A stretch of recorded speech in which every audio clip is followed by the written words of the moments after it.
राहुल गांधी विद्यार्थ्यांच्या 3 मागण्यांवर ठाम। धर्मेंद्र प्रधान यांचा राजीनामा, लाठीचार्ज करणाऱ्यांवर कारवाई आणि मोदींनी माफी मागावी विद्यार्थ्यांच्या मागण्या, तर विरोधक पूर्णपणे पाठीशी असल्याची राहुल गांधींची ग्वाही। देशातील सरकार बदला, काल कारवाईवेळी पोलीस सांगत होते। राहुल गांधींची प्रतिक्रिया, तर हातावर काळी फीत बांधून राहुल गांधींकडून लाठीचार्जचा निषेधही व्यक्त। देशात गेल्या 10 वर्षात 152 वेळा पेपर फुटले, मात्र कुणालाही शिक्षा नाही। राहुल गांधींचा सरकारवर हल्लाबोल, पेपरफुटीमुळे 7.5 कोटी विद्यार्थ्यांना याचा फटका बसल्याचाही दावा। राहुल गांधींची नौटंकी सुरू, काँग्रेसच्या काळामध्ये 28 वेळा पेपरफुटी झाली।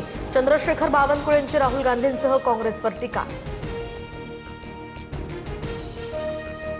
आधी शिक्षण मंत्र्यांचा राजीनामा घ्या, नंतर चर्चा करा। राज्यसभेत मल्लिकार्जुन खरगे आक्रमक, तर सरकार चर्चेसाठी तयार। संसदेच्या कार्यमर्यादेचं उल्लंघन करू नका, जे.पी. नड्डा कडाडले।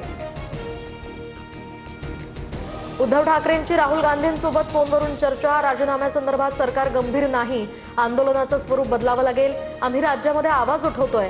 ठाकरेंचा राहुल गांधींना फोन, सूत्रांची माहिती। दिल्लीमध्ये कॉकरोच जनता पार्टीच्या आंदोलनाची धग, तर राजधानीमध्ये 16 मेट्रो स्टेशन्स बंद, सुरक्षेसाठी 2000 सीआरपीएफ जवान तैनात। सरकारचा चर्चेचा प्रस्ताव, मुख्य समितीच्या बैठकीकडे आता लक्ष। जंतर मंतरवरील लाठीचार्जच्या याचिकेवर सुनावणी घेण्यास सुप्रीम कोर्टाचा नकार, या प्रकरणामध्ये आम्हाला काहीही रस नाही, आमचा वेळ वाया घालवू नका, सरन्यायाधीशांची टिप्पणी। राज्यातील शेतकरी कर्जमाफी योजनेची पहिली यादी जाहीर, प्रशासकीय आणि तांत्रिक प्रक्रिया पूर्ण, पात्र शेतकऱ्यांना लाभ मिळणार, मंत्री बाबासाहेब पाटील यांची ही माहिती। आसाममध्ये पुराचं तांडव, आतापर्यंत 31 जणांचा मृत्यू, पुरामुळे 5,64,000 नागरिक बाधित, तर 15 जिल्ह्यांना याचा फटका, रस्ते आणि पूल वाहून गेल्यामुळे अनेक गावांचा संपर्क तुटला।